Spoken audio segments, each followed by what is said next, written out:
Alright, so I've already made a review of the first episode of 11/22/63, but regardless of that, if you want to see that for more in-depth, because I'm not going to repeat myself. There's more information over there, but for now, I just want to review the whole series as a whole. But regardless, Stephen King, I mean, my god, a great writer, a lot of your books are fantastic, and I mean, honestly, can you do any wrong? Okay, besides those, there are some amazing adaptations of his work. I mean, like Green Mile, freaking Shawshank, just to name obviously the top two. But yeah, there's still other, Christine, The Shining, even though The Shining is different. Regardless of all that, so let's just see, or let's see how I see where 11/22/63 falls into this pile. Shit, I was trying to make that rhyme and it fucking work. Here we go.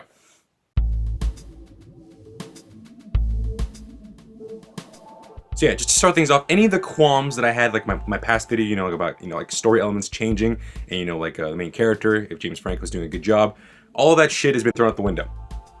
Because I'm happy to say that each episode just keeps getting better and better and better. And obviously it's the same story. Obviously, the same thing as the book. But it just keeps getting better and better. And honestly, I loved this. The scenes that I wanted, because in the book, there's obviously scenes where oh, this is going on too long. They shorten those. I'm like, perfect. This is exactly what I wanted. I wanted, to fast track this crap because I honestly wasn't interested in the book. I mean, obviously I understand it's filler, or honestly it's like building up tension, but this is why I like, video format. It's able to build tension just by, their face. This is also going back to James Franco. He does an amazing job. Again, in the book, I think I mentioned this in the last video, that it's really hard to, show thought in a movie or a TV show, other than, using a narration. And usually narrations are terrible unless you're given a noir feel, then it works perfectly in that case. But in this case, you have to, express it a different way. And my god, they do it perfectly. They do it perfectly with James Franco is on the top of his game. He does an amazing job. He became the character. Again, I had problems with this character the first episode, but that was, them just barely fleshing him out. He's gotten so much better, and I freaking love his character. Now, let's go to the story elements. Obviously the same plot, same events, same all that shit, but they do change things. And at first, again, I was like, oh, why are you gonna change that? I understand now why. And there are huge things they do change, like in case of the character Bill. Bill in the book is such a small character. He comes back from time to time, but he's such a small side character. In this show, they made him a supporting character, like pretty much one of the main characters. And the way they deal with him is pretty damn good. They changed his character because in the book, he's an old man. This one, he's obviously the young man played by, I think his name is George McKay. Great actor. But yeah. He does a great job. His character is well written. I love his interactions with all the other characters. Again, not trying to spoil anything, but it's just, he does an amazing job. Also, look, Sadie. In the book, I fell in love with the character. But this portrayal of her, my god, I really fell in love. She was, to me, the most honest, earnest character on the show.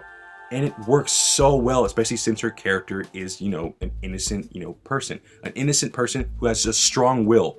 And, Jake brings that out of her, and I freaking love that. I love the connection between them. I loved all, the romance scenes between them. I freaking loved it. It was believable, and I freaking enjoyed the hell out of her character. All of the characters were spot on. I was gonna mention, everyone in, what's it called, Jody. Deke, Miss Mimi, great characters. But, of course, Lee Harvey Oswald. Holy shit, he is haunting. He has that face that I want to punch, and they do a great job of me hating his character. It seems like a, down on luck guy, doing all this shit, but the back of your head, he's responsible for this shit. So they keep that apparent. They keep that creepiness about him. They keep it, in the back of your mind thinking, no matter how pathetic this guy looks, you still want to hate him. And I freaking got that, and I freaking hate him. So good on you. That was a great portrayal. Now I want to mention another big character, Al's character. Now his character is huge in the books, but only the first part.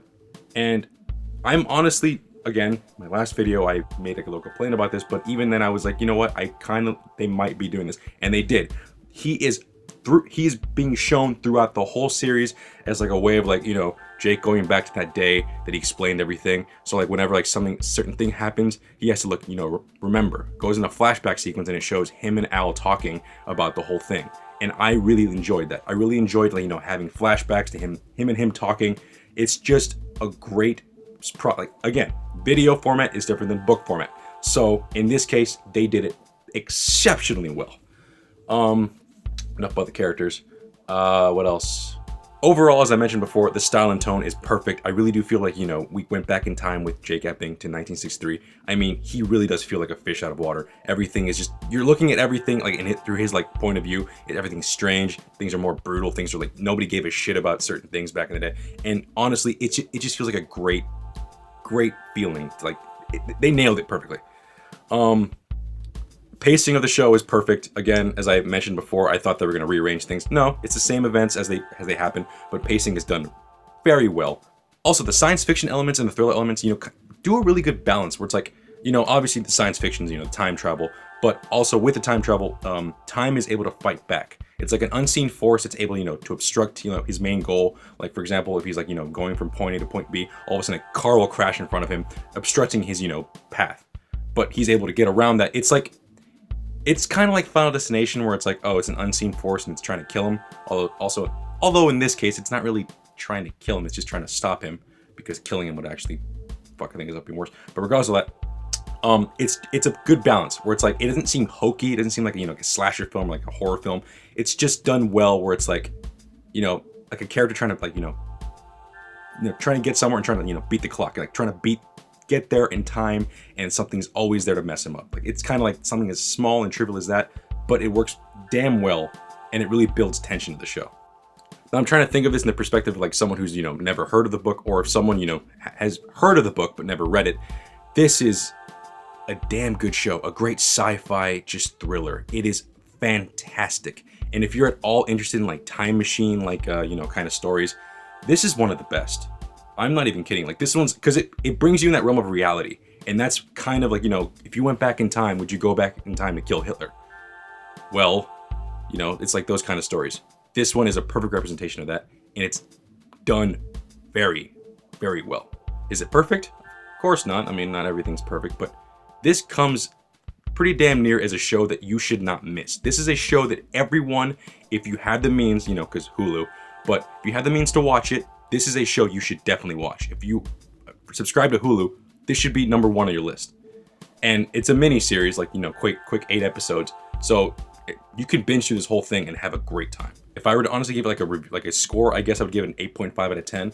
Like, there's certain elements where it's like, you know, there are some slow moments, but they're there to build tension. Even if it doesn't seem like it, they will come back, and it's all done amazingly well. Well, that's the video. And yeah, this is a fantastic show, and I honestly expect this thing to make my, you know, I don't know if it's gonna be top 5 or top 10 TV shows of this year. That's in the future, don't worry about that. But yeah, thanks for watching. Like, comment, and subscribe.